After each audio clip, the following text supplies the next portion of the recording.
الطاف حسین نے کہا ہے کہ قانون نافذ کرنے والے ادارے ناکام ہو چکے، ملک میں فرقہ وارانہ قتل عام ہو رہا ہے، حکومت کدھر ہے؟ متحدہ قومی موومنٹ کے تحت کانفرنس سے خطاب میں انہوں نے کہا کہ اداروں کو صورتحال کا فوری نوٹس لینا چاہیے۔ اس موقع پر تمام مسالک کے علماء کا متفقہ فورم بھی تشکیل دیا گیا۔ مزید جانتے ہیں عابد حسن کی اس رپورٹ میں۔ متحدہ قومی موومنٹ کے قائد الطاف حسین نے اتحاد بین المسلمین کانفرنس سے خطاب میں کہا کہ فرقہ واریت اور اقلیتوں کی ٹارگٹ کلنگ نہ رکی تو پاکستان ٹکڑے ٹکڑے ہو جائے گا۔ اگر آپ سے یہ نظام نہیں سمجھتا، انسانوں کی جان و مال کے تحفظ کی حفاظت نہیں ہوتی تو خاکم بدہن ملک ٹکڑے ٹکڑے ہو جائے گا۔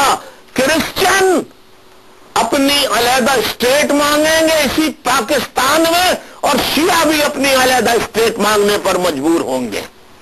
پھر اس کے علاوہ بریلوی مسلک اپنی الگ اسٹیٹ مانگے گا، اہل حدیث اپنی الگ اسٹیٹ مانگے گا۔ انہوں نے کہا کہ حکومت، فوج اور ISI کو امن و امان کے لیے کئی اقدامات کرنا ہوں گے۔ پاکستان کی ISI کدھر ہے؟ پاکستان کی ملٹری انٹیلیجنس کہاں ہے؟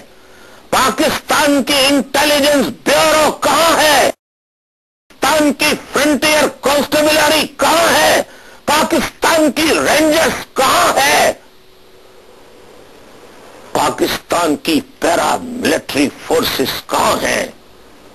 پاکستان کے قانون نافذ کرنے والے ادارے کہاں ہیں؟ الطاف حسین نے اپیل کی کہ شیعہ اور سنی علماء ایک دوسرے سے ہاتھ ملائیں اور دہرایا کہ قائد اعظم خوجہ شیعہ اثنا عشری تھے۔ یہ اجتماعات سے معاملہ حل نہیں ہوگا۔ مجھے آپ شیعہ کہیں، مجھے اہل حدیث کہیں، بریلوی کہیں، سنی کہیں، مجھے کافر کہیں، مجھے اس کی پرواہ نہیں ہے۔ جو کہنا ہے مجھے کہہ لو، پر پاکستان کے لوگوں کو پاکستانی سمجھو اور پاکستان کو ٹکڑے ٹکڑے نہ کرو۔ متحدہ کے قائد کے کہنے پر سنی شیعہ مشترکہ فورم کی بھی تشکیل کی گئی۔ MKM کے قائد الطاف حسین کا کہنا ہے کہ شہریوں کو دہشت گردوں کے رحم و کرم پر چھوڑنا ہے تو سیکیورٹی ادارے ختم کر دیے جائیں۔ 100 افراد کے قاتل آزاد اور منتخب وزیر اعظم کو سزا مل جاتی ہے۔ رافع حسین کی رپورٹ۔ MKM کے زیر اہتمام اتحاد بین المسلمین کانفرنس کا انعقاد کیا گیا۔ کانفرنس سے خطاب میں الطاف حسین کا کہنا تھا کہ فرقہ واریت کے نام پر معصوم شہریوں کا قتل کیا جا رہا ہے۔ شہریوں کو دہشت گردوں کے رحم و کرم پر چھوڑ دیا گیا ہے۔ حکومت اور خفیہ ایجنسیاں کہاں ہیں؟ ISI اور حکومت کو جرأت مندانہ اقدام کرنا پڑیں گے۔ امن و امان قائم رکھنا قانون نافذ کرنے والے اداروں کی ذمہ داری ہے، جن پر اربوں خربوں 80% بجٹ کا جاتا ہے۔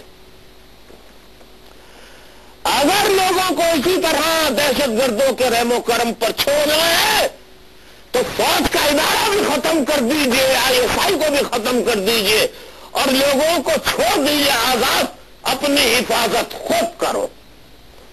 انہوں نے کہا کہ قاتل پکڑے جاتے اور آزاد ہو جاتے ہیں، دہشت گردوں کو چھوڑنے والوں کا بھی احتساب ہونا چاہیے۔ میں پاکستان کے عوام سے کہتا ہوں، وہ جہاں حکومت حکمرانوں کا احتساب کرتے ہیں وہاں عدلیہ کے ججوں کا بھی احتساب کریں کہ کیسے وہ کیوں رہائی دیتے ہیں ظالموں اور قاتلوں کو جو جانے پہچانے قاتل ہیں۔